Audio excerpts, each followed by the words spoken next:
2025 సంవత్సరానికి అత్యంత శక్తిమంతుల జాబితాలో రాహుల్ గాంధీ, సీఎం రేవంత్ రెడ్డిలకు చోటు దక్కడం గర్వకారణమన్నారు ఎమ్మెల్సీ అద్దంకి దయాకర్.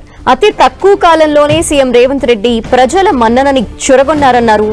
రాహుల్ గాంధీ, సీఎం రేవంత్ రెడ్డిలు ప్రజలకి సేవ చేస్తున్నందుకే ఈ గుర్తింపు దక్కిందని అభిప్రాయపడ్డారు ఎమ్మెల్సీ అద్దంకి దయాకర్.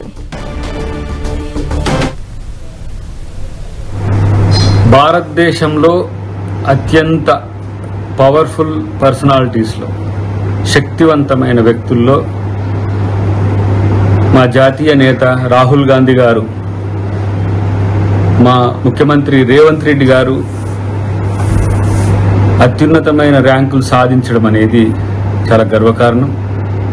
9వ ర్యాంకులో ప్రతిపక్ష నేతగా ఉండి ఎన్నో కష్టాలను ఈరోజు ఓర్చుకొని అత్యంత శక్తివంతమైన మహాశక్తిగా ఎదిగి కాంగ్రెస్ పార్టీకి సేవలు అందిస్తున్న రాహుల్ గాంధీ గారికి సంవత్సరం క్రితమే ముఖ్యమంత్రిగా ప్రమాణ స్వీకారం చేసిన తర్వాత ఇంత షార్ట్ టైంలో అత్యంత శక్తివంతమైన వ్యక్తిగా దేశంలో ఎదుగుతున్నారు రేవంత్ రెడ్డి గారికి ప్రత్యేక అభినందనలు, శుభాకాంక్షలు.